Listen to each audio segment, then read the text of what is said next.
Council, come to order. Please join me in the Pledge of Allegiance.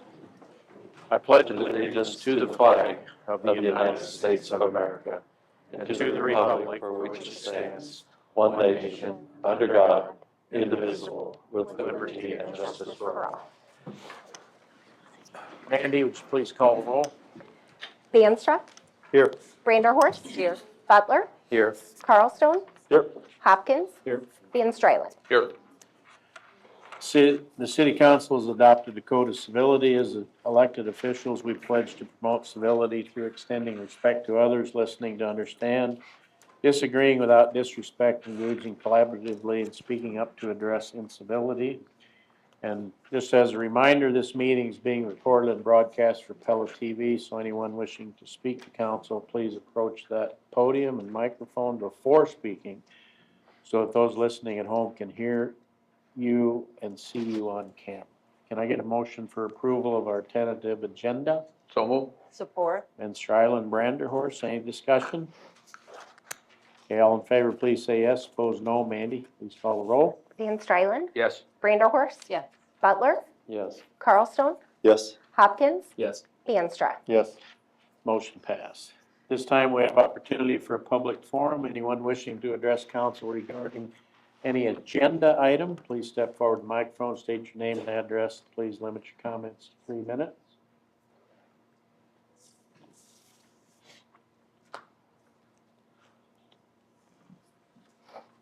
Arvin Van Zandy, 1117 Big Rock Park Road here in Pella. Speaking on behalf of the Friends of the Pella Community Center. I just wanted to thank you for letting us bring this forward. The city's going to be making a recommendation. I want you to know that the Friends are fully in support of that recommendation. And we're looking forward to moving forward with this project. Thank you for all the time and effort you put into it. Thank you.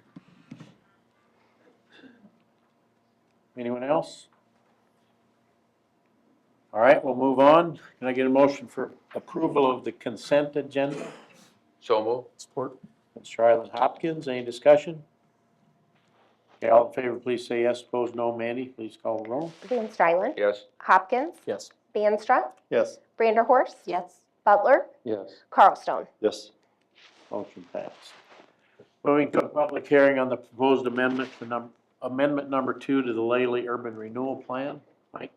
Yes, Mr. Mayor, I'd be happy to explain this item for those in attendance and those watching at home on Pella Fiber. I'd like to direct your attention to the big board for a brief presentation on this item.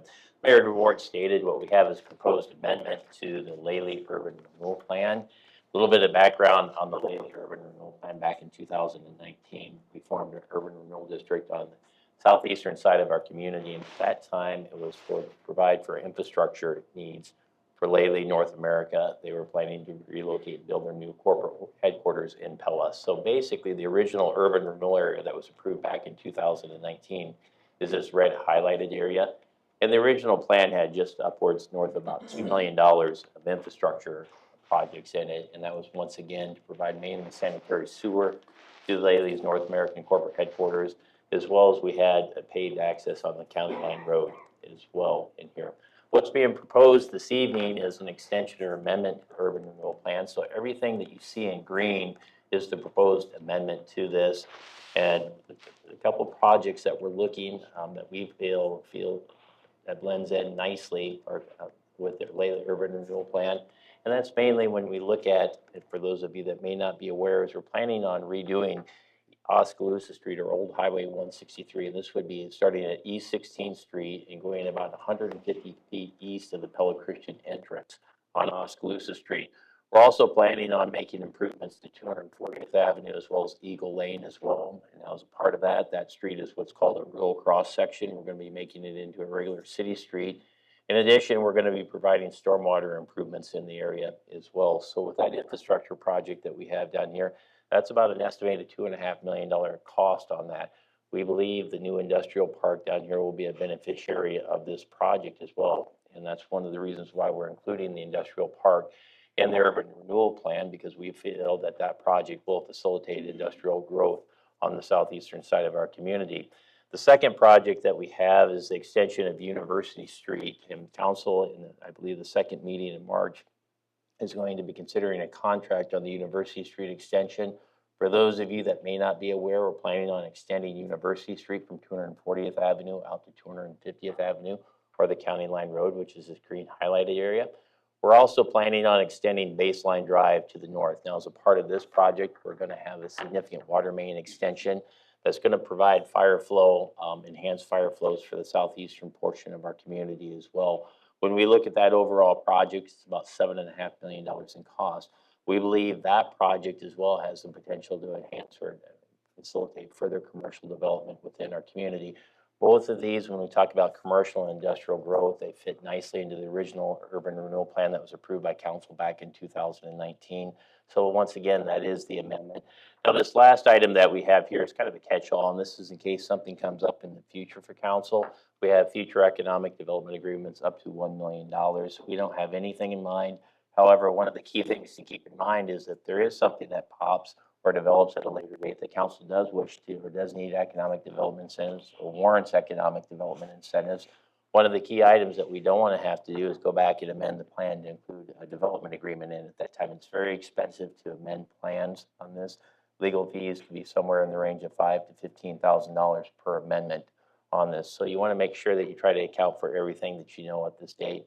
And this, again, is just future development agreements up to $1 million. It's kind of a blanket out there. Doesn't mean we're obligated to do it, but it simply is there in case we need it in the future. So let's go ahead, please, Heidi. Okay. As far as the legislative processes that we're considering this evening, we did hold a consultation with the affected tax entities on January 29th. It is important to note that neither the school district or the county showed up at the meeting as well. So we didn't receive any comments on that. And one of the items we would like to bring to council's attention, if you recall, we talked about the industrial park development. The original developer on that has subsequently sold of those parcels. Now there's 4 total owners on the parcels.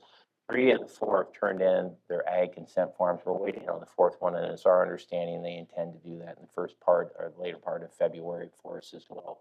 So what we're recommending this evening is to conduct a public hearing on the proposed amendment, but actually defer action on Resolution 7001 as well as Ordinance 1084 as well. And those items would be deferred until the March 3rd council meeting. So what's that, Mr. Mayor? We are recommending actually deferment on these, but overall our recommendation is approval of the amendment when it comes up for formal consideration, which will be on March 3rd. So that concludes the staff presentation. Be happy to answer any questions the council may have on this item. All right, thank you, Mike. Any written comments? No written comments. Council comments? Questions? I'd have a comment from, when we build new University Drive from Main to close to the tennis courts there, that part of University's in poor condition. It's too narrow. It's narrow. It's an old street, but it's part of the artery that goes on over to Idaho Drive. So I think we need to get that on the list of, I'm sure it's on the list of things to do, but I would add it. I think it's important to make that, if it's going to be a thoroughfare, we got to make it work better. Yeah. Point taken. And if you recall, I believe that section of University Street that you're discussing, we actually filled out a grant application, a regional grant application to redo that portion of University Street as well. So Okay. that is an agreement that should be on the list if it's not already. Okay. Well, apologize for not keeping up on that. No, that's a good point. And also, at the time when we do that, we need to include the bike trail that fill in the segment where, because when we redid the university by the old new tennis facility, there's white bike trail there. We're going to extend the bike trail out to the sports park. So we just have that section between there and Main Street that we don't have the bike trail. So it'd be important to do that at the same time. Now we got connectivity from a lot of the community out to the bike or out to the sports park. So, okay, anyone thing else, council? Any member of the audience have a comment? All right, I'll entertain a motion to close the public hearing. So moved. Support. Vance, Hopkins, any discussion? Okay, all in favor, please say yes. Opposed, no. Mandy, please call the roll. Vanstra, Yes. Hopkins, Yes. Van Strylen, Yes. Branderhorst. Yes. Butler, Yes. Carlstone. Yes. Motion passed. So we've had the public hearing, but we do need to delay because we don't have a signature, as Mike explained. So do I have a motion to delay consideration of resolution number 7001 to March 3? So moved. Support. Brander Horst Hopkins. Any discussion? Okay, all in favor, please say yes. Opposed, no. Mandy, please call the roll. Branderhorst. Yes. Hopkins. Yes. Van Strylen. Yes. Banstra. Yes. Butler. Yes. Carlstone. Motion passed. I also, I need a motion to delay consideration of ordinance number 1084 to March 3rd. So moved. Support. Hopkins, Branderhorst, any discussion? Okay, all in favor, please say yes. Opposed, no. Mandy, please call the roll. Hopkins. Yes. Branderhorst. Yes. Butler. Yes. Carlstone. Yes. Van Strylen. Yes. Banstra. Yes. I have a public hearing on the proposal to approve the First Amendment to hangar lease with Weiler Transportation Company. Mike? Yes, Mr. Mayor, I'd be happy to explain this item. As Mayor DeWart stated, what's being proposed this evening is the First Amendment to the city's ground lease at the Pella Municipal Airport with Weiler Transportation Incorporated. As council is up to speed, but maybe for those in the audience that may be reviewing this for the first time, on January 6th, we actually approved an assignment of the lease. This is the former Vermeer Corporation lease that we had. We approved that assignment on January 6th, assigning Vermeer's ground lease over to Weiler Transportation Incorporated. Now, the reason for the amendment is we have two primary adjustments that we're making to the lease with this. The first of all is subsequently to that time, Weiler and Classic Aviation have come to an agreement on the hangars, and what's being proposed with it, they've come to terms on the sale of the southern hangar over to Classic Aviation. So we're adjusting the ground lease on the Vermeer Corporation to the area that's actually being used by Weiler, which is this yellow highlighted area at the Pella Municipal Airport with it. And so we're adjusting the ground lease area for that, for the Weiler lease. And B, the other primary term that we have here is we're increasing the annual rent from $1,000 up to $4,935. And this is computed on 30 cents per square foot, which was previously approved by the Pella City Council, both Pella Corporation and Vermeer Corporation as well. And the other adjustment on this is Weiler asked for the same lease term that they had with their previous lease at the Pella Municipal Airport, which was 34 years. And so that's the three primary areas that we have as far as the amendment this evening. So with that, Mr. Mayor, that concludes the staff presentation. We are recommending approval of the lease amendment this evening. Okay, thank you, Mike. Any written comments? And no written comments. Comments, council? Any member of the audience have a comment? All right, I'll entertain a motion to close the public hearing. So moved. Support Hopkins, Van Strylen. Any discussion? Okay, all in favor, please say yes. Opposed, no. Mandy, please call the roll. Hopkins. Yes. Van Strylen. Yes. Banstra. Yes. Branderhorst. Yes. Butler. Yes. Carlstone. Yes. Motion passed. Move to resolution number 7002, entitled Resolution Approving and Authorizing Execution of First Amendment to Hangar Lease by and between the City of Pella and Weiler Transportation Company. I get a motion for approval. So moved. Support. Banstra, Branderhorst, any discussion? Okay, all in favor, please say yes. Opposed, no. Mandy, please call the roll. Banstra. Yes. Branderhorst. Yes. Butler. Yes. Carlstone. Yes. Hopkins. Yes. Van Strylen. Yes. Motion passed. Moving public hearing on the proposal to approve the ground lease with Classic Aviation, Inc. Mike? Yes, Mr. Mayor, a very similar resolution to what we had previously approved, but we're considering this one is a new ground lease for Classic Aviation. And as we stated earlier, with Weiler Transportation lease, they've come to terms on the sale of the southern hangar to Classic Aviation. So in order to separate this portion of the property off of the Weiler lease, we have to offer a new ground lease to Classic Aviation on this as well. Now, as far as the two areas that are primarily affected on this, again, we have an annual rent increase on this, and that's up to $4,935 for the actual area that will be leased by Classic Aviation, which is the green highlighted area here.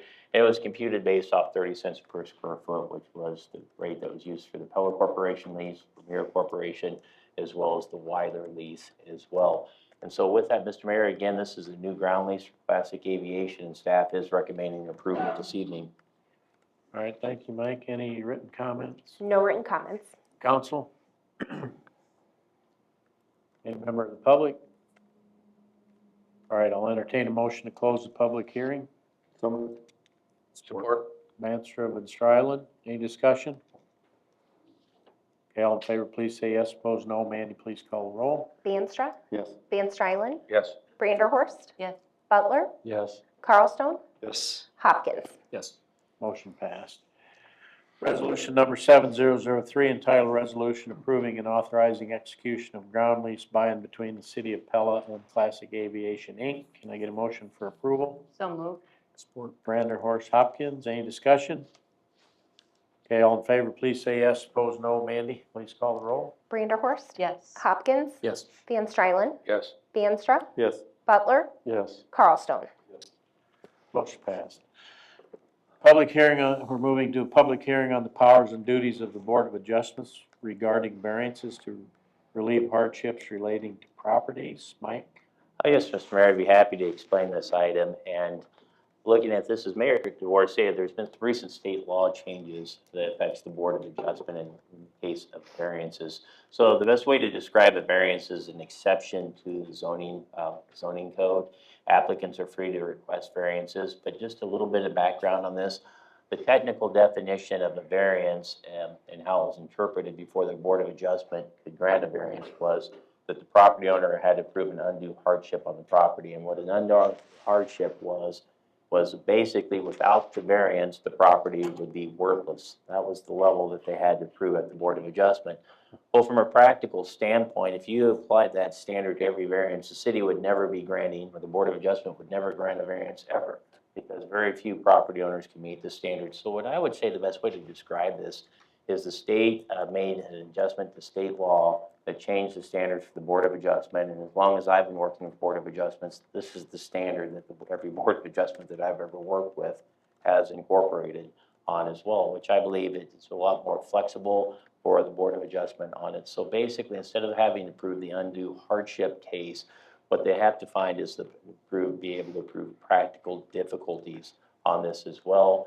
And then also with that is they also have to prove that it preserves the neighborhood character as well and upholds the intent of the zoning ordinance. So the standard is considerably lower, but from a practical standpoint, it's been my experience that if variances are contested, they can be heated exchanges over the years because of the high standard for variances. If they're not contested, oftentimes with cities, not only ours, but other communities as well, resort to the standard. They've just been doing it informally. So what the state has done is they've codified what's been done in practice for years by cities. This is the best way to look at it, Mr. Mayor. And we are recommending approval of this ordinance this evening. Okay, thank you, Mike. Any written comments? No written comments. Council comments? Any member of the audience have a comment? All right, I'll entertain a motion to close the public hearing. So moved. Support. Hopkins, Branderhorst, any discussion? Okay, all in favor, please say yes. Opposed, no. Mandy, please call the roll. Hopkins, Yes. Branderhorst. Yes. Butler, Yes. Carlstone, Yes. Van Strylen, Yes. Vanstra. Yes. We're moving to ordinance number 10. Uh, I'm sorry. Yeah, can we suspend the rules? Or we have to vote? Well, let me, Vote first, we okay. gotta do the ordinance Okay, first. okay. We gotta approve it first, then we can, all right. So, ordinance number 1085, entitled an ordinance amending the code of ordinances of the city of Pella by amending chapter 165 zoning code to have practical difficulties variance standard. This is the first reading. Can I get a motion for approval? So moved. Support. Van Strylen, Hopkins, any discussion? Okay, all in favor, please say yes. Opposed, no. Mandy, please call the roll. Van Strylen, Yes. Hopkins, Yes. Vanstra, Yes, Branderhorst. Yes. Butler, Yes. Carlstone. Motion passed. now I'll chime in. Yeah. Now you- Since all we're doing is trying to mirror state law, I would say that we can make a motion to suspend the second and third reading of this. Okay, Support. Vanstra, Hopkins, any discussion?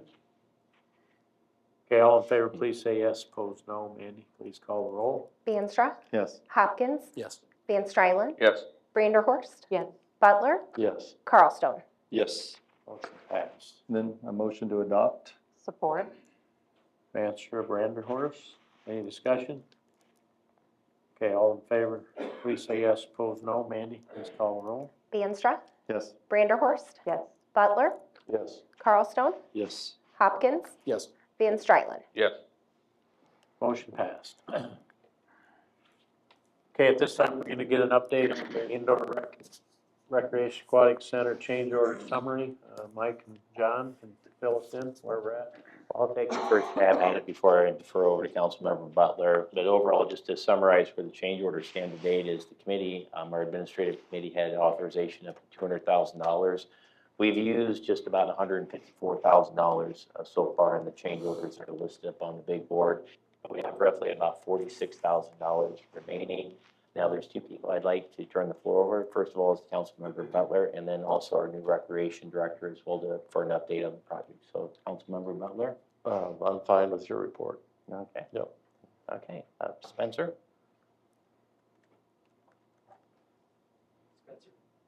Spencer Winter, 1318 North Prairie. Yeah, so it's going along real well out there. They're putting on a roof right now, a lot of precast going up for the walls. We're thinking about August of 27, August, September for opening right now, so it's looking real good.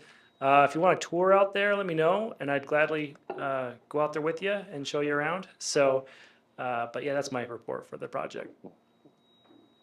Any questions? Okay, thank you. All right, we'll move on. Resolution number 7004 entitled Resolution Approving the Mutual Termination for Convenience Agreement with Beanstra and Kim for Construction Observation Services. Mike? Yes, Mr. Mayor, I'd be happy to explain this item. It is important to note that we did discuss this agreement or this termination agreement during policy and planning on February 3rd. And a couple things just to bring to people's attention on this. When we're talking about the agreement this evening is a termination agreement for two projects that we currently have under contract with Beanstra and Kim. Both projects will be moving to the construction observation. Well, one of them is currently in the construction observation phase, and one will soon be in the construction observation phase, which is the library HVAC project. Now, with this, we intend to work with Greenwood Consulting, which is Bob Beenstra's engineering firm. When Mr. Veenstra left employment, Veenstra and Kim, this is roughly about a year and a half ago on this. At that time, we moved the majority of our projects over to Mr. Veenstra's new firm, which is Greenwood Consulting. We stayed with these two projects because they were currently being designed at that portion in time. Now that we've moved to construction observation phase for the indoor rec center, with that project was designed by Mr. Veenstra. And he's also very familiar with the library HVAC project. So the best way to explain this, Mr. Mayor, is the agreement that's being presented this evening is mutual. With this, it terminates the agreement, which allows us to formally enter into a construction observation contract with Greenwood Consulting for both of these projects. Okay, thank you, Mike. Can I get a motion for approval? Vanderhorst, Van Strylen, any discussion? Okay, all in favor, please say yes. Opposed, no. Mandy, please call the roll.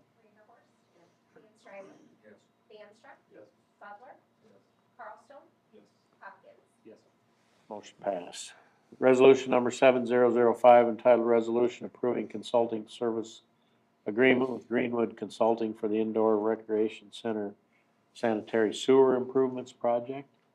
Oh, yes, Mr. Mayor, explaining this ties in very closely with our previous resolution, which was the termination agreement. What this does is approves the consulting services agreement with Greenwood Consulting for the construction observation services for the sanitary sewer service at the indoor recreation center on that as well. It is important to note when we talk about the proposed force main for the project, as well as the lift station out at the sports park, Mr. Veenstra did design both of those projects as well. As far as the overall fees, they are at $64,500.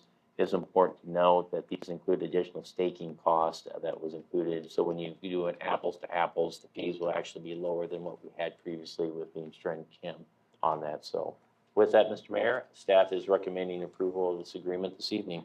All right, thank you. Can I get a motion for approval? Vanderhorst, Hopkins, any discussion? Okay, all in favor, please say yes. Opposed, no. Mandy, please call the roll. Vanderhorst. Yes. Hopkins. Yes. Van Strylen. Yes. Vanstra. Yes. Butler. Yes. Carlstone. Yes. Motion passed. Resolution number 7006 entitled Resolution Ordering Construction of the West Generating Plant Control Upgrades and Fixing a Date for Hearing thereon. and taking of bids therefore. Mike? Yes, Mr. Mayor, I'd be happy to explain this item. The best way to look at this item is what we're simply doing is we're establishing April 7th as the public hearing date for proposed improvements to the operating system at the diesel plant on West Washington Street. Now, we do have a picture of the facility up on the big board, but overall, when we talk about this project, we're looking at updating the control system on the diesel plant. It's about $1.5 million project. It is important to note, as far as the public hearing that will be held on April 7th, it's just the contractor portion of the project, which is right at $244,000. So if council were to approve this resolution, we'd hold a public hearing on the project on April 7th. We'd also conduct a bid letting on the project. And now if we did on April 7th with the public hearing, we hopefully will have a proposed contract at that date. If we move forward with the project, we'd be looking at December 1st of this year for approval of the project. So once again, all we're doing is establishing April 7th as the public hearing date for the project. And you're also authorizing staff to solicit bids for the project as well. So with that, Mr. Mayor, I'd be more than happy to answer any questions the council may have on this item. All right, thank you, Mike. Can I get a motion for approval? So moved. Vanstra, Hopkins, any discussion? I'll alert you all that in the newsletter coming out in the next month's utility bills, our electric director wrote a nice article about our diesel plant. A lot of really good information, so this pertains to that, so make sure you read it. So I got a lot of really good information. Nate did a great job, so. Anything else? All right, all in favor, please say yes, opposed no. Mandy, please call the roll. Vanstra, Yes. Hopkins, Yes. Van Strylen, Yes. Branderhorst. Yes. Butler, Yes. Carlstone. Yes. Motion passed.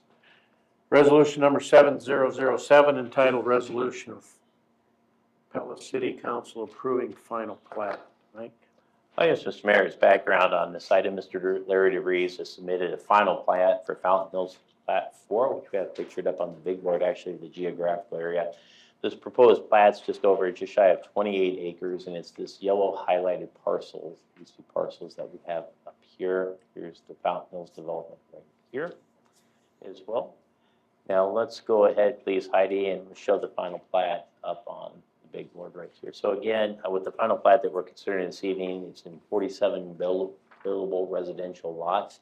We have two action items on this as well. Resolution 7007 actually approves the final plat, as well as 7008 accepts the off-site easements and temporary access licenses as well for the final plat. So with that, it is important to note that the plat has been reviewed by the city's engineer, planning and zoning department, as well as our public works department and the city attorney, and we are recommending approval of both of these resolutions this evening. All right, thank you, Mike. Can I get a motion for approval? So moved. Branderhorst, Hopkins, any discussion?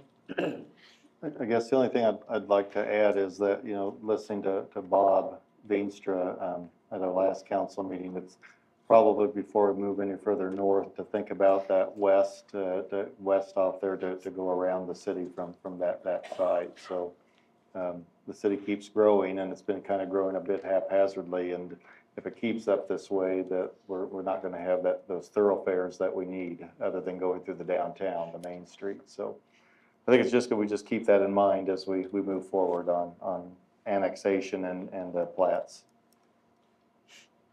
Okay, anything else? All right, all in favor, please say yes, opposed no. Mandy, please call the roll. Branderhorst. Yes. Hopkins, Yes. Van Strylen, Yes. Vanstra, Yes. Butler, Yes. Carlstone. Yes. Motion passed. Resolution number 7008 entitled Resolution Approving and Accepting Off-Site Easement and Access License Related to Fountain Hills Plat 4. Is there anything to add? No, sir. Okay. Can I get a motion for approval? So moved. Support. Hopkins, Branderhorst, any discussion? Okay, all in favor, please say yes, opposed no. Mandy, please call the roll. Hopkins, Yes. Branderhorst. Yes. Butler, Yes. Carlstone, Yes. Van Strylen, Yes. Vanstra. Yes. Motion passed. Resolution number 7009 entitled Resolution Accepting Public Improvements for Fountain Hills Plat 4. Mike? Yes, Mr. Mayor, and Mayor DeWard has stated, what this resolution reviews accepts the public improvements that were constructed by the developer at 100% of their cost and dedicates them to the city of Pella. So we're assuming ownership of the public improvements if council approves this resolution. We do have a summary of the public improvements listed up on the big board. Staff and our engineer on the project believe that the improvements that we're considering this evening were completed and constructed in accordance with city standard, and we are recommending approval this evening. Okay, thank you, Mike. Can I get a motion for approval? Support. Vanstra, Branderhorst. Any discussion? Okay, all in favor, please say yes. Opposed, no. Mandy, please call the roll. Vanstra. Yes. Branderhorst. Yes. Butler. Yes. Carlstone. Yes. Hopkins. Yes. Van Strylen. Yes. Motion passed. Resolution number 7010, entitled Resolution Approving Change Order Number 2, Final Quantity Adjustments and Accepting the Public Improvements for the Airport Access Road Project. Mike? Yes, Mr. Mayor, I'd be happy to explain this item. As Mayor DeWard stated, what we're doing with this resolution is accepting the improvements to the airport entrance road. And just to orientate folks, we have the Pella Municipal Airport that is located right here. The airport entrance road project is this red highlighted area. And if you've been out to the Pella Municipal Airport prior to this, that used to be a gravel road. And so we paved the entire road or hard surfaced it. Now, as far as a little bit of history on the contract, we started off with the original contract of just over $362,000. Change order number 1 added at the request of the Pella Airport Committee additional areas that were parking areas out there as well that we added on to the project. That totaled just over $61,000. Change order number 2 is really just a reconciliation of what the contractor bid and the quantities that were actually placed in the ground. So when we look at the change order number 2, we had a reduction in the cost of the contract of just over $37,000. Now, if council were to approve this resolution and accept the public improvements this evening, we'd be left with the final contract amount of $386,219. So with that, Mr. Mayor, we are recommending approval of this resolution this evening. Okay, thank you, Mike. Can I get a motion for approval? So moved. Support. Mr. Island, Hopkins, any discussion? All right, all in favor, please say yes. Opposed, no. Mandy, please call the roll. Van Strylen. Yes. Hopkins. Yes. Vanstra. Yes. Branderhorst. Yes. Butler. Yes. Carlstone. Yes. Motion passed. Resolution number 7011, entitled Resolution Approving Amendment to Amendment Number 1 to the amended and restated agreement under Iowa Code Chapter 28E between Waverly Communication Utility, the Municipal Communications Utility of the City of Cedar Falls, Communications Utility of Bellevue, Iowa, Indianola Municipal Utilities, Vinton Municipal Communications Utility, City of Pella Municipal Telecommunications Utility, New Hampton Municipal Communications Utility, and Waterloo Telecommunications Utility, providing for joint ownership and use of certain facilities and related matters. My third grade teacher would be proud of how I read all that. Mike? We'll try to be brief with this one, Mr. Mayor. What this resolution does is approve an agreement with parties that Mayor mentioned. I believe I counted 8 parties to this agreement, but just in summary, when we talk about Pella TV, Cedar Falls actually operates the television station for Pella TV with this, and they notified us, it would have been in 2025, that they intended to stop television services. So we've been working on this for some time now. Unfortunately, losing our television provider means that we will be ceasing Pella TV that we have as well. We've notified our customers as well. Our official last day for providing Pella TV was on September 30th of this year. But again, with this, with CFU's decision to stop operating the video head-end services, which is necessary to provide Pella television as well, we are left with very little options other than the one that we've already made a decision on as well. So what this agreement does is it just formalizes CFU's decision. Technically their last day for providing services on October 11th, 2026. Our last day of providing service to our customers is on September 30th as well. So with that, Mr. Mayor, we are recommending approval of this resolution this evening. All right, thank you, Mike. Can I get a motion for approval? So moved. Support. Hopkins, Branderhorst, any discussion? Okay, all in favor, please say yes. Opposed, no. Mandy, please call the roll. Hopkins. Yes. Branderhorst. Yes. Butler. Yes. Carlstone. Yes. Van Strylen. Yes. Vanstra. Yes. Motion passed. Can I get a motion for approval of abstract of bills number 2193? Move to approve and issue warrants. Support. Horst and Stryland, any discussion or questions? Okay, all in favor, please say yes. Opposed, no. Mandy, please call the roll. Horst, Yes. Van Strylen, Yes. Veenstra, Yes. Butler, Yes. Carlstone, Yes. Hopkins. Yes. Motion passed. Any council member have any other business you'd like to have addressed this evening? Any member of the public have any other business you'd like to address council with? If so, please step forward to the microphone, state your name and address. Please limit your comments to 3 minutes. Okay, seeing none, we're going to adjourn to policy and planning. First item is to discuss or get an update on the community center renovation project. Yes, Mr. Mayor and Heidi, if we can go to slide number 2 on the presentation, and as Mayor DeWart stated, what we have this evening is an update on the Pella Community Center project, and specifically what we're going to be looking at, not only the update this evening, but as far as direction from the council, we're going to be seeking council's direct decision if we should seek construction bids for this project. If we decide to seek construction bids, the tentative schedule is to have a public hearing on this project, I believe sometime in April 17th, right around there on the project. Ultimately, consideration of a construction contract in May of this year as well. Now, prepping for this, we do have Mr. John Bloom, Schemmer Associates here this evening to walk us through the community center project. But before we get to that, let's talk a little bit about the project's budget. Now, overall, with the project we have here, project all in on this project, we have revenue sources of roughly just over $8.5 million and a proposed capital project budget of just over $9 million. And as you can see with this, let's circle back on the project that John's going to be reviewing this evening. With that, that leaves us with a project deficit of about $481,000. But I'd like to add further comments to that. First of all, this project has generated tremendous support. We're very appreciative of the support and the financial contributions of the Friends of the Community Center. Through the conversations we've had with them, they've indicated that they intend to donate $2.5 million to this project as well. And I just wanted to make sure council's aware of that, because without that generous support, this level of project would not be possible this evening on this as well. Now, as far as our other major contributors to this, the state of Iowa has pledged $500,000 to this project as well. So we are very happy to garner the state support. And that was something that was somewhat unusual for the state to consider, because if you may remember, we actually received a CAT grant for the indoor recreation center a year before that. So generally, the state likes to wait about 5 to 10 years before they make an award to another community as well. But we had 2 compelling projects on this as well. So we were very pleased to gain the level of support that we got from the state for both of these projects. So when you look at the total revenue sources, we're up to $8.5 million. Now, as far as the projects this evening, John's going to walk us through what's included in the base plan as far as the alternates. But the key takeaway is when we look at the level of support, we believe we've raised enough money for this project that we can fund the base project that we're talking about this evening. I think where we're short in is when you add in the alternate, which is the stairwell addition that John's going to be discussing this evening. Another key takeaway on this, and this is something that we've had a lot of debate on, is this item as far as contingency funds for the project.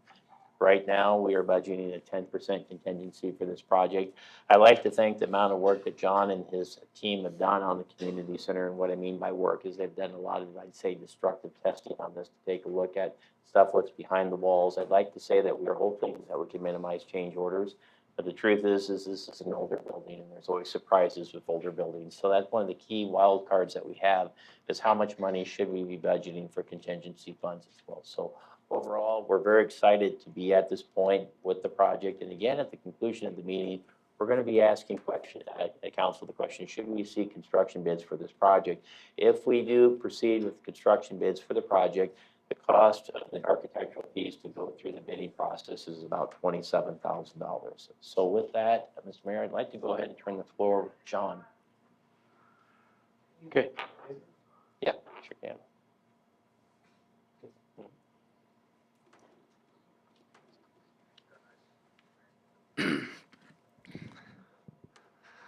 Well, thank you for getting us on the agenda today. My name is John Bloom with the Schemmer Associates. When I started this project, I didn't require readers, but they're helping me now. So if I go to the next slide, I think that should be my last slide. That's the first slide. Yes, there we go. Oh, back. That one, very good. So I just want to walk you through what's in the base bid and then what the major alternate is. But I would like to first just talk a little bit about the existing building. So this is a view from Union Street. This is the alley's right here. So the main ADA entry into the building is right there. And there's an elevator addition right there. So it's, you go in here and that elevator it starts on the first floor, you get to the first floor, second floor, third floor. It does not provide ADA accessibility into the gymnasium level. And the ADA ramp out here is currently not in modern day code compliance. So the base bid, in addition to providing all new mechanical, electrical, plumbing systems, fire suppression systems in the building, we were also tasked with providing a new main entry into the building that provides ADA accessibility throughout the building and into the building, and also provides additional access control. So we're providing this one main entry to the building, and all the other perimeter doors would be essentially sealed. And so the base bid is up here in this corner in the top right. So it's now we're moving the main entry off of the alley and providing a sidewalk off of Union Street, where our ADA parking would be down here. And then we have an ADA ramp to get us up to that floor. So we're going up about 7 feet from the sidewalk up into that ground level of that building. So once you're in here, we have an elevator addition. And to the left, we're moving community services right out to the main entry. So when you walk in, you can either go up the elevator that will take you down to the basement, or to the first floor, second floor, third floor. To the left, the community services office will now be there. So they'll be able to see or be able to, there's usually somebody there always during the day, so they'll be able to see people coming in and out, monitoring the main entry door. Currently, you sort of walk in and you can go in the elevator, or you can work your way through the arts center if you're going down to the gymnasium. But this new elevator will provide you access to all the levels, and there will be a better access control there. But this system does rely on just reusing all the existing stairs in place for the base bid. So the alternate is exactly the same, and I'll get into the floor plans a little bit after this, but the alternate adds on a stair addition that would also provide access all the way down to the gymnasium level and to all the other levels, from ground floor, second floor, third floor. So when you walk in, you can take the elevator down to the gymnasium, or you can take the stair. And then our vestibule provides this access control. So we can if you go into the building, you might not be able, after hours, might not be able to get into the second or third floor. You're just sort of stuck in the elevator vestibule. You can always exit though, of course. So as far as life safety goes, the base bid provides everything I mentioned. It's a new mechanical system, new electrical, plumbing, fire suppression, emergency lighting, all that's in the base bid. ADA access to the gymnasium's all in the base bid.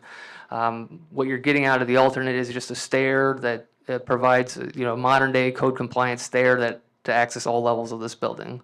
So if I can go to the next, this is an existing plan of the building. All the red dots are where the existing stairs are at. So if you're in the gymnasium lower level, the way to get out currently, and the way that would stay, is that you have a stair, access to a stair right here, or you go up the bleachers and access a stair out to the northwest side.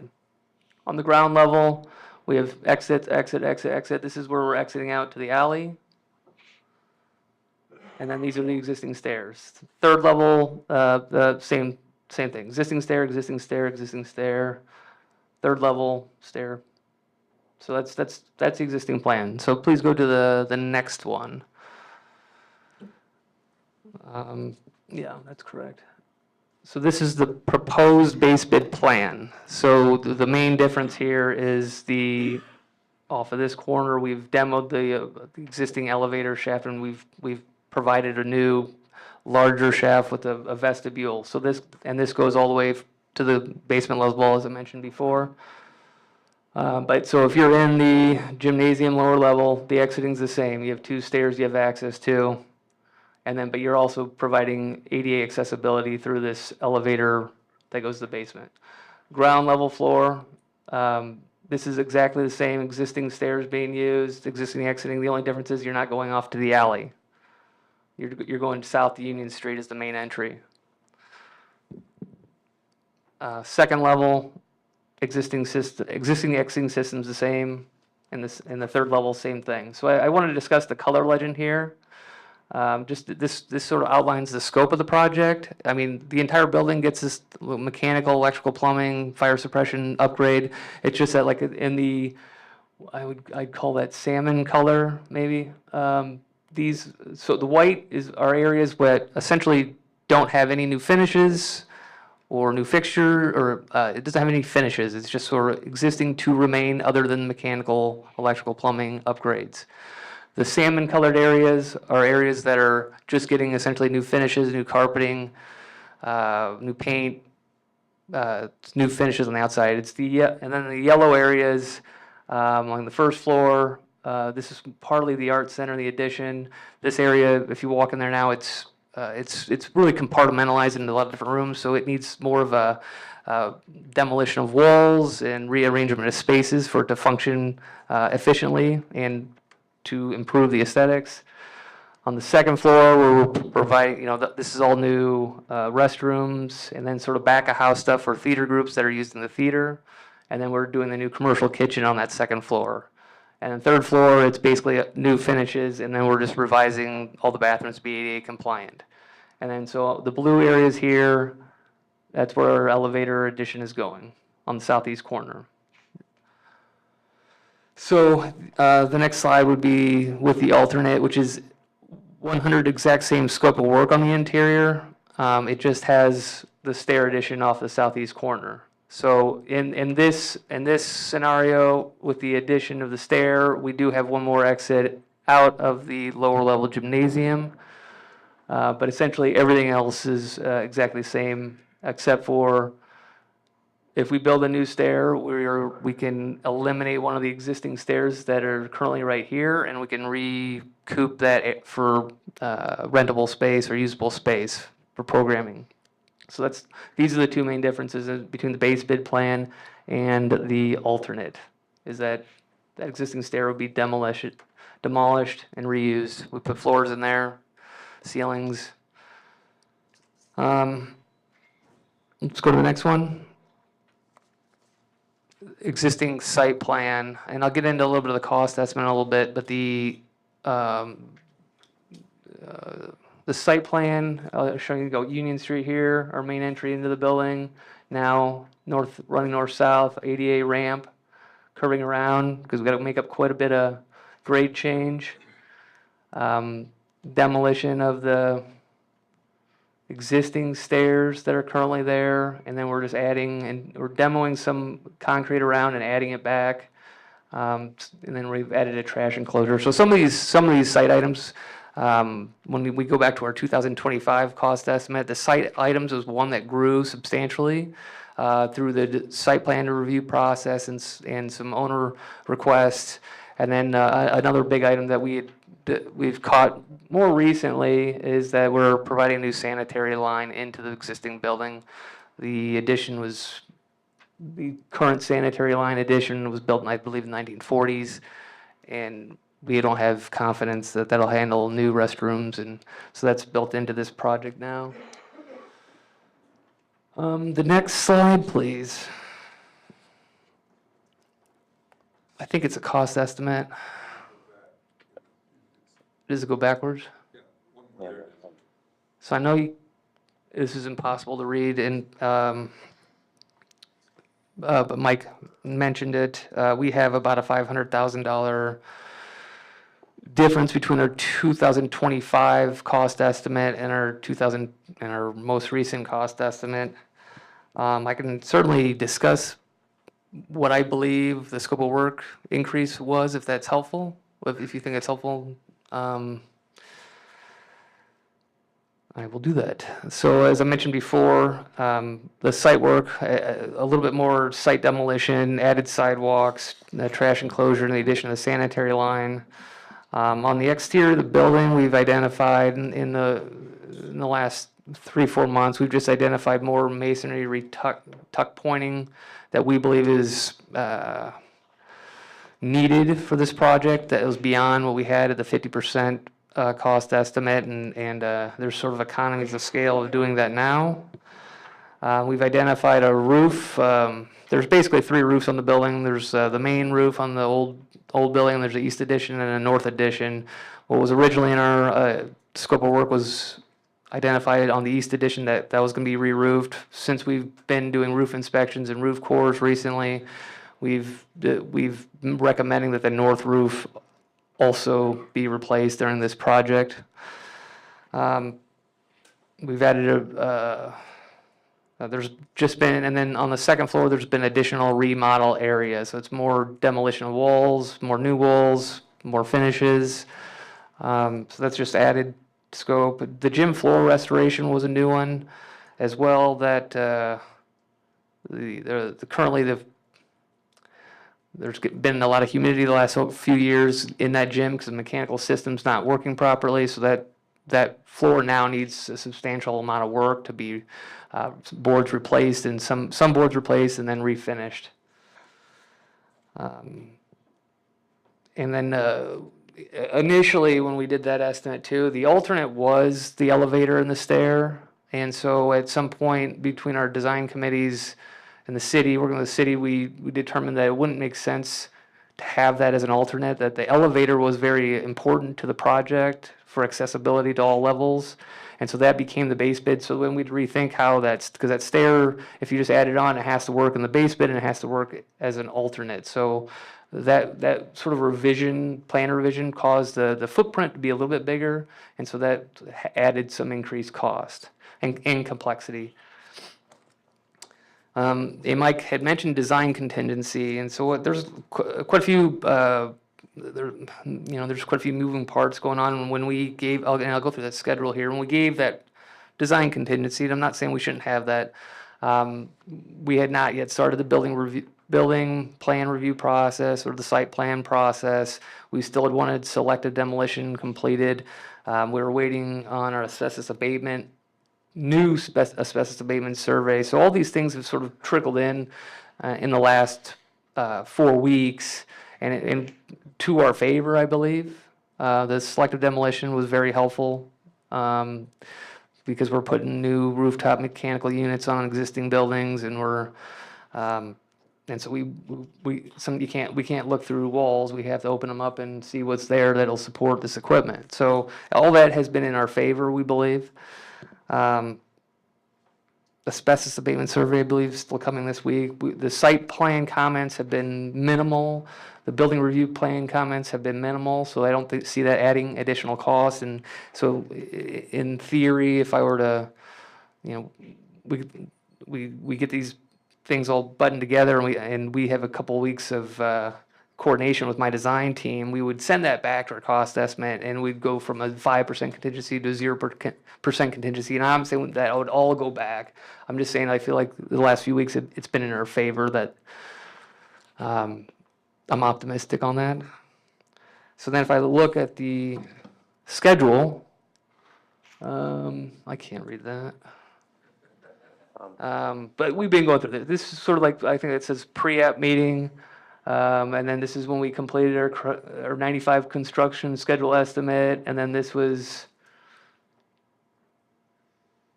when the leases were terminated, and then we submitted for permit. And so all these things are just sort of happening. Cost estimate reviewed by the city.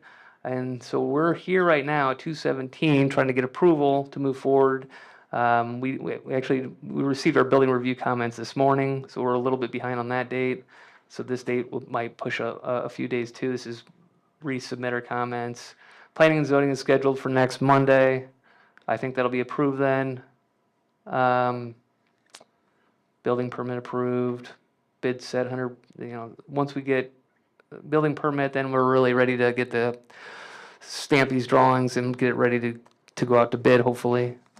So, and then I'm guessing we would be, if we get bids in, it's sometime in April, we'd likely be back at the next city council meeting to review them or approve them. I'm not sure exactly if that'd be the process or not, but, and then construction start to be determined and construction end to be determined. That is all I have. John, just to clarify two things, my question on, when we talked about areas of the building that remain largely intact. Yeah. Specifically, what is planned for the theater on this? I'd like to make sure council's aware, because that's likely a question that will come up, is the improvements that are planned for the theater, for the community center? Currently, the feeder will be getting the mechanical system upgrade, the fire suppression upgrade throughout, and some electrical systems. We're planning on replacing the lighting systems at this time. We are doing some work on the balcony to improve the visual. If you go up on the balcony, there's some visual distractions up there that we're planning on improving. But that's basically it. There's not any finishes. We're not replacing any theater seating. We're not touching the ceiling. We're not painting the walls. But there'll be. Does that answer the question? For the theater specifically, there is some back of house theater amenity space that's shared that is being improved upon. Yeah, we just want to make sure, staff would like to make sure that council's aware of what's being upgraded within the project and what's being, some areas that may not necessarily be upgraded, but we've all received questions on the theater. Yeah. The second question, if we go back to the design of the building, for the color elevations. And would those be the colors of the metal panels that will encase the elevator? Yeah, it'd be similar. In previous renderings, we've had shown it as a darker gray, charcoal gray panel. The exact color could be, hasn't quite been determined. We're got a basis for design panel, but we could have some other manufacturer could come in and have a slightly different colored panel that we would look at. And that's one of the items that we'd like to make sure of tonight. If we go out to construction bids, we want to make sure that we address any questions that council has before we do that on this. And the design of the building is important as well, so. Okay. Questions, comments? Council? Is anybody opposed to going to bid? You can't go soon enough. We don't know what it's gonna cost unless it goes to bid. That's The only thing that I would maybe suggest is that the Friends of the Community Center, the key is those pledges and their ability to finance the pledges. I would like to see a commitment from the organization, the institution, or the person who's financing those pledges. You know, that we have that in place to know that the due diligence has been done there, and then that the pledges, if they're not coming in with cash, they'll be coming in via the financing. Yeah, that's an excellent point, Councilmember Bancher and Heidi. If we can go to slide, I believe it's 20, please. This shows the schedule on there. So our thoughts are, where we're at now is February 17th. We'd start the formal bid process on March 17th. The city attorney would review all the front end documents on there. We'd have, as John said, we'd receive construction bids mid-April. Our thoughts are, before we approve a construction contract, we'd go through a very similar process that we went through for Pella Rec, for the Indoor Recreation Center, where we understood how the pledges are going to be financed. We'd have bank commitments on those as well. So it'd be the exact process. And then we'd also have a proposed contract at that night before we approve the construction contract with the Friends of the Community Center as well for those pledges. Yep, that sounds good. Okay, thank you. I have a quick question for the Friends. I know it's limited by funding, but there's a lot of big wide open spaces on these drawings that are not touched. So it's going to be a shiny new additions all around, which will look great. But the heart of the building that USP uses it for is going to feel untouched at this point for the most part. And are the Friends content with that? And or USP content with that, and/or is there hopes for more money to tie that all together so that we're not back in this boat a year from now wanting to redo the theater? I think people online want to hear you too. But Be nice if you can, please.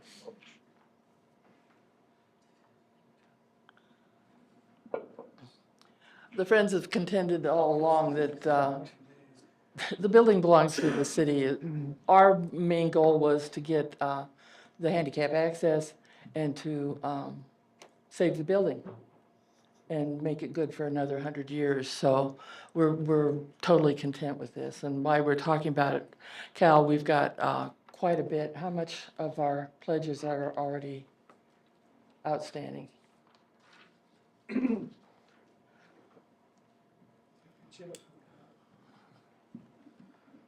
We had about $1.5 million or $1.3 million in pledges. 800,000 of that has been paid already.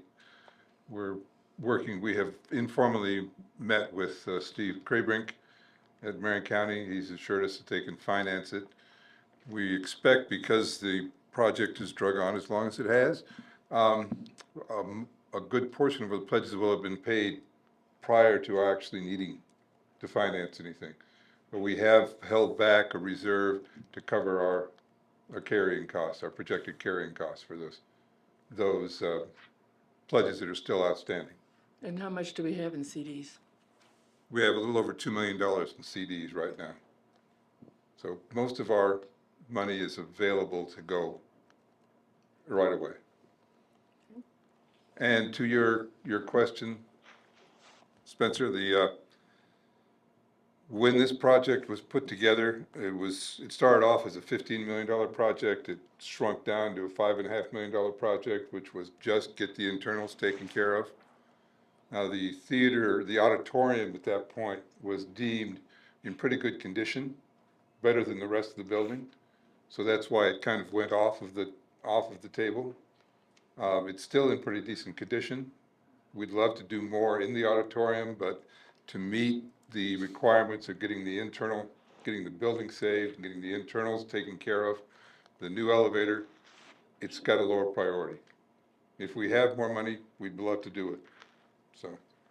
And those things will, like the kitchen appliances and stuff, are prime grant spaces. I also wanted to say on changing the balcony, not only to make bid or visual, but they'll be changing the seating so it'll be easier to get out of in an emergency if you're in the balcony. So it'll be safer.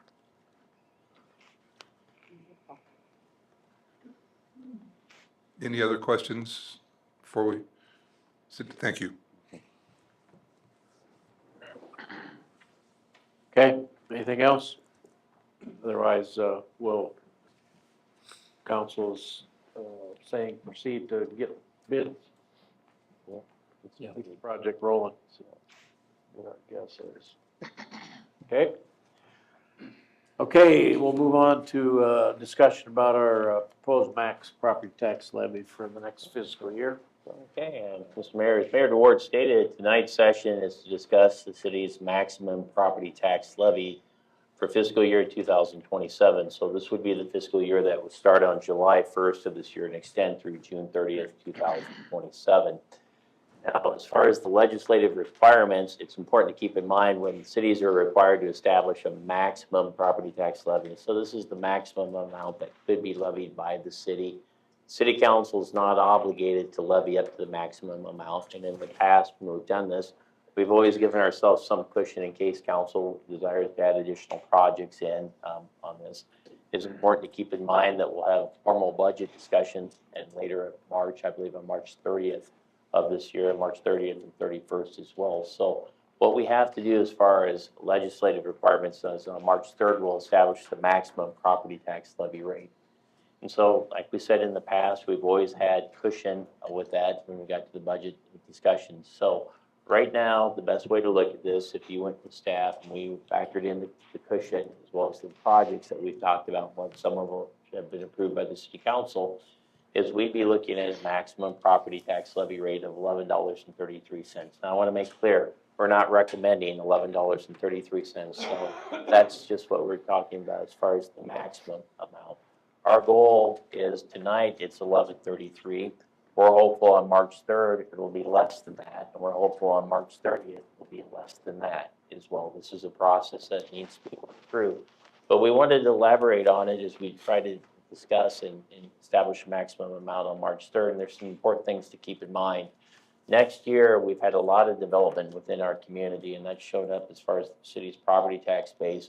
Overall taxable valuations for the general fund grew at 6.7%, which is a great growth for us as well. There's a lot of communities in Iowa that would like to have our growth as well. It is important to note with the state ratcheting system on it that actual taxable valuations grew just shy of 10%, but it was lowered through the state formula process down to 6.7% as well. So keep that in mind when we talk about maximum levy rates. There is additional property tax valuations that are due to growth, but there's also some revaluations that's going on as well.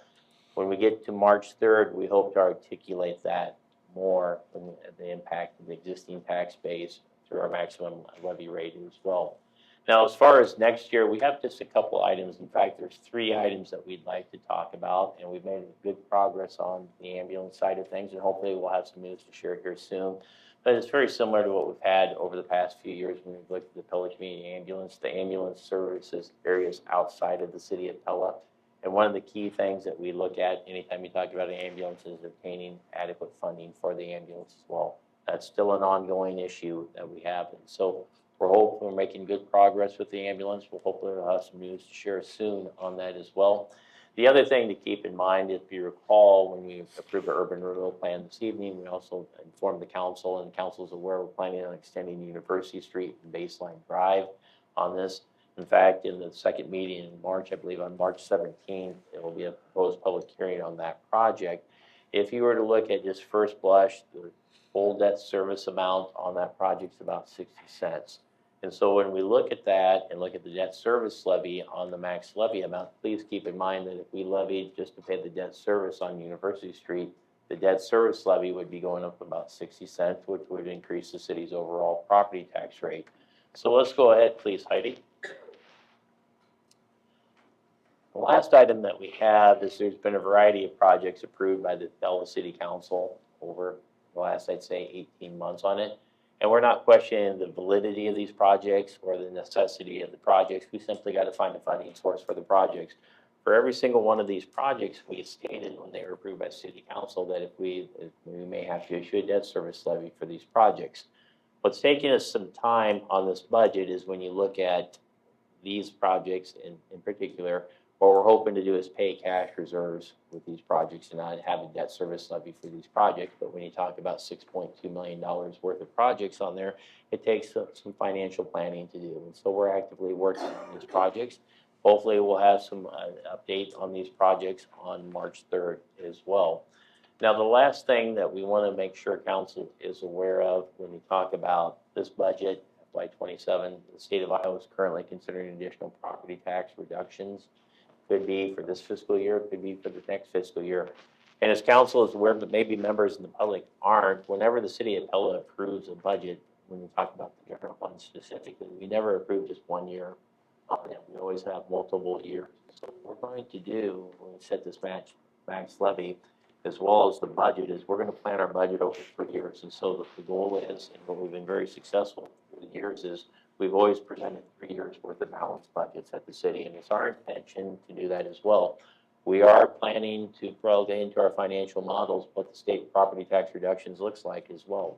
So that takes a little bit of time whenever you do multi-year forecasting like this, because the key thing is we don't want to get to the budget for next year and say everything's fine for next year, but the following year there's a problem. If there's a problem, we're going to get on it right away. We're going to address it. We're at least going to make sure council's aware of it as well, but we'll do our best to address things at the staff level.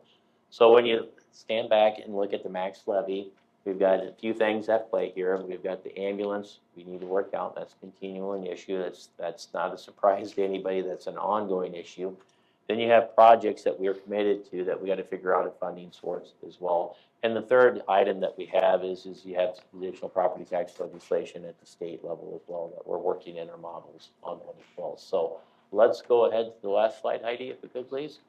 So we have a comparison up here right now on this, and one of the key items that we're working in the back of my mind on this, when you talk about taxable valuations increasing by 6.7%, I'll just state it, and I know council will be asking this question, is let's use some of those taxable valuations to pay for University Street, and that's what we're working on right now. If we were to keep the operational levy basically status quo that we have right here, our debt service levy would increase by about that 50 cents that you have up there, and then you'd be looking at 1133, which is about 5% more on that as well. And so what we're working on is what does 1075 look like, maintaining the existing tax rate and being able to pay for projects using cash reserves with the realization that there will be a reduction in the operating levy and hopefully we'll be able to offset some of the debt service levy. So again, hopefully we've tried to be succinct in explaining this, but we're really striving to be responsible in this matter. And equally important is we feel passionate that we have to balance our budget over multiple years, especially in the light of state property tax cuts. If you don't, that's when surprises happen. And so we're trying to do the hard work now. But these are all things that we need to think about on March 3rd.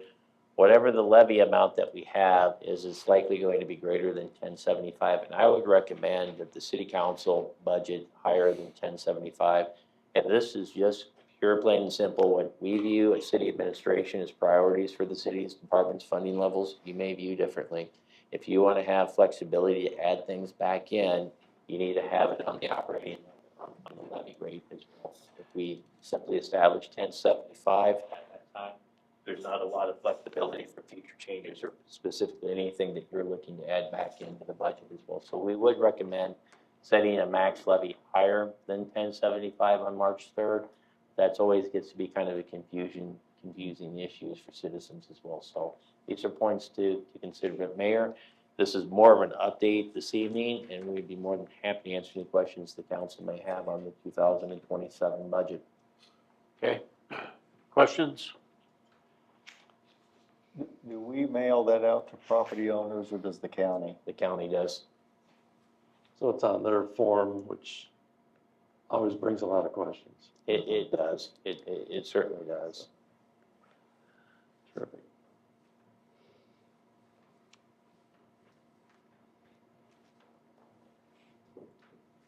Okay, well, tonight it's just information. March 3rd, we have to actually set a max levy rate.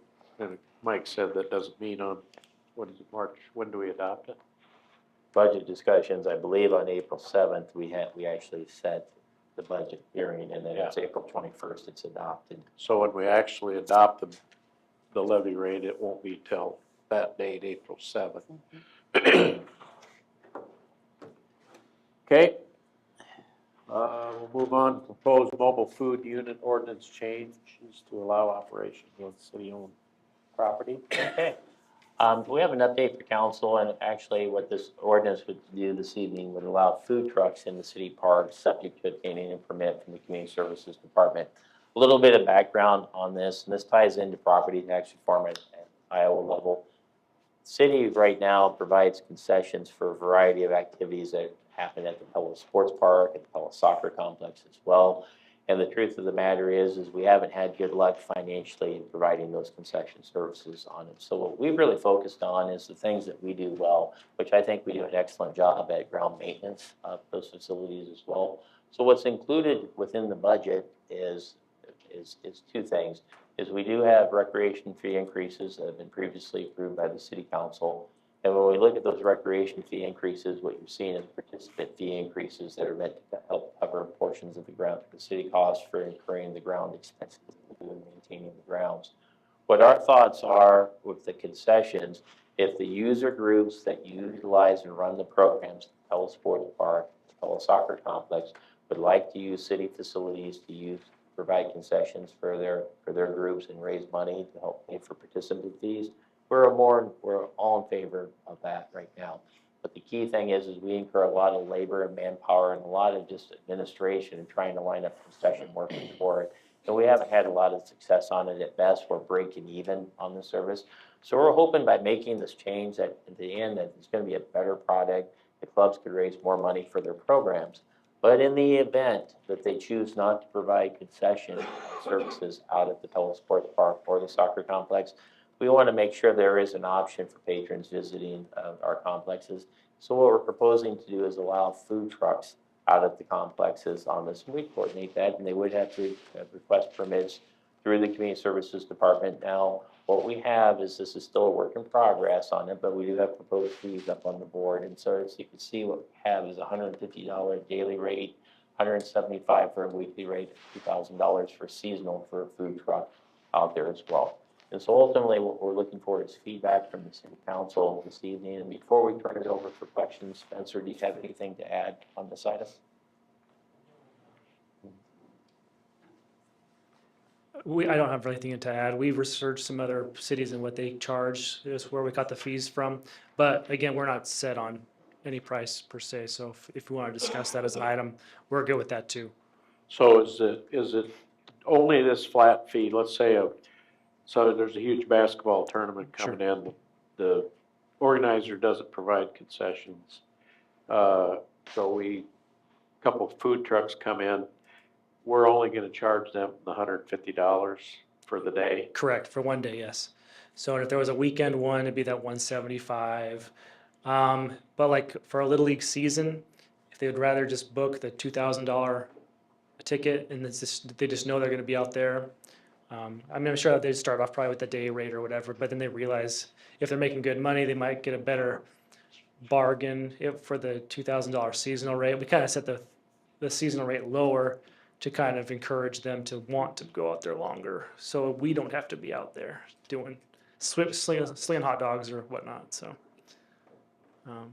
Did you consider at all a percentage of gross sales? you could do it that way. The hard thing about percentage sales is it's easy to not say what you did. So, especially if it's a cash-based kind of business, so you lowball the city basically. So it gets a little sticky, but you can do it. But you can do it. That's how the Historical Society operates for Doolittle. Yeah. Self-reporting by all the stands. I'm sure they're 100% honest. I'm sure they're great. So what's been I'd have thought that a lot of the support groups for these clubs and so would want to do this as fundraisers, or hasn't that been Yeah, successful to so them? Little League wants to set up a contract. We're in the process of putting that together right now. And so they'd actually run the concession stand versus a food truck kind of thing. But yeah, that's on the table right now. We're working on it. So if they're there, would we not have food trucks when there's a local group that's running the concession stand? And we talked to Little League about that as well. And we said we would make sure the items sold at the food trucks wouldn't interfere with what was being sold at the concession stand. So more of niche items like a walking taco or whatever they're not going to sell would be an option for a food truck. So that would take a little more coordination actually to find out what those groups are gonna serve then. Right. And we want to request a menu from them and price points. Yeah, it's part of the contract in there too. We want them to have insurance and all that too. So yeah, it's great thoughts. We're thinking the same thing. So How long is the Little League season? How many weeks is it? Alex, It's only like 6. 6 weeks long? 6 week long? So that $2,000 seasonal at $175 a week. Yeah. What is that? That's like $1,100, $1,200. So it'd be better for them to do the weekly Right. than Well, actually seasonal. So how's that work? right. Correct me if I'm wrong though, but I think. There's also like a flag football season too. So Yeah. there's other things going on at the same time. Alex, you want to jump in? Yeah, I was just gonna. But let me ask this question. I think for the Little League, you're talking about them running our own concession stand that exists, they're gonna do. This isn't a food truck. This is food trucks, right? Yeah. So the food trucks we want to bring in for the tournaments too. We do not have a agreement right now that they would do the tournaments. We will option, have that as an option. But right now, the couple tournaments that we run, we brought in food trucks before on top of our own concession stand, and that's really popular just because there's so many people out there. The seasonal rate, we do have Little League, and then there's the adult softball, and then the flag football. So the season actually is like June through August. Gotcha.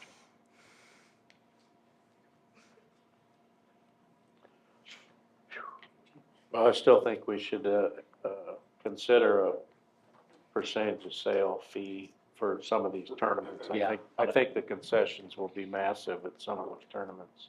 Yeah, we're, if, at $175 a week, we're leaving a lot of money on the table there potentially. But anyway, we'll, Let us go back, Mayor, and we'll work on the concession stands. We'll put together some, on that. But we'll get back to you. We appreciate the feedback. And so we'll reschedule and touch base with council on this as well. So. yeah, but I do think hopefully we're all in agreement that we need to allow outside Yes. food to come in.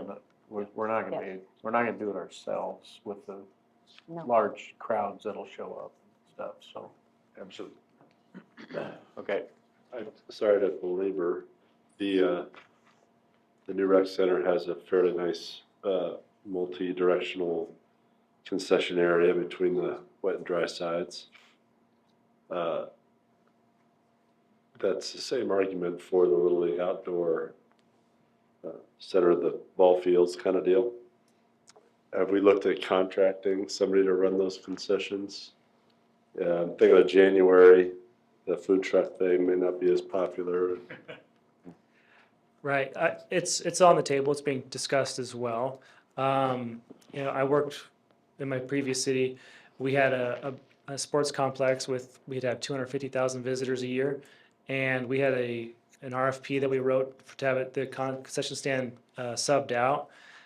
So they'd actually give a percentage. They would do, it was like, I think it was 25% of their sales, gross sales would come back to the city. So it can be run both ways. But yeah, it takes a lot of stress off of city staff to have it subbed out. So, Yeah, I'm not arguing against. Right. I'm not- Either way, I don't think the city needs to be in the food Yeah. business, but I don't want to undermine the facility we're building either. right. And again, I think food trucks are great when the weather permits and.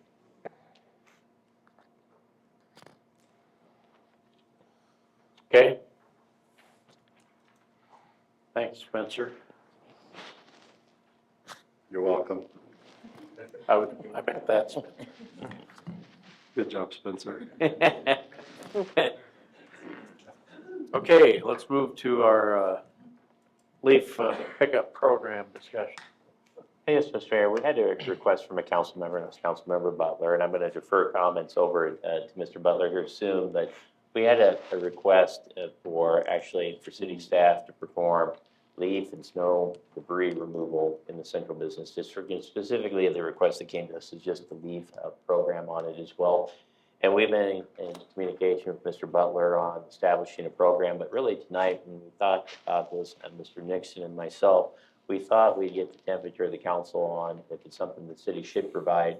And then two, we'd also be interested in the level of expectation for the scope of services, and that's really what we're looking for direction. A little bit of background, well, we did a special leaf pickup in the downtown this past fall. It was roughly about $500 to $600 on it that we incurred for a contractor to go in. We had a large amount of leaves in the central business district. And so with that, Councilmember Butler, if you could shed some details on your thoughts on the Certainly. collection program. I had the opportunity to talk to Chandler a few days ago, and he said this was a very unusual year. He said the trees were very late in dropping their leaves, and then we had snow before all the leaves came down. So it got very complicated to pick up leaves. And then so once the snow disappeared and the leaves kind of dried out, and we had some really strong winds, and we had more leaves piled up on the south side of Franklin Street than I've ever seen. I mean, they were 2 feet deep in places. So I think what we had was, what I've thought about it, it's a kind of an anomaly year. It's an unusual year. Normally the leaves come down earlier in the year, and Chandler can catch a lot of them in the park before they get on down the street. So I think what we need, and as I walk up and down the street now, there's hardly any leaves. There's still leaves parked here and there behind obstacles like the benches. But I really think we probably just kind of need to reiterate to the business owners what their responsibility is. And encourage them to, like today, if you just took a blower and blew those leaves off into the street, your sidewalks would look better, things would look better. And the street sweeper will catch them at some point. They run that pretty often.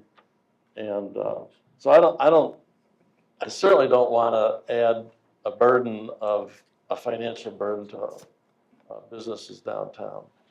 But I think, it's kind of like, well, if we had a flood, we'd be fixing stuff up. This was a flood of leaves, unusual, one time, might not happen again for 3 or 4 years.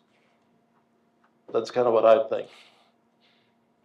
So I think under city code, building owner is responsible to clean everything off of the sidewalk in front of their building. Yes. What happens is, once it gets in the street, then it becomes our problem. So I would say, to me, what happened this year, and you have done a good job of explaining what happened, because I saw the leaves too, it was unusual.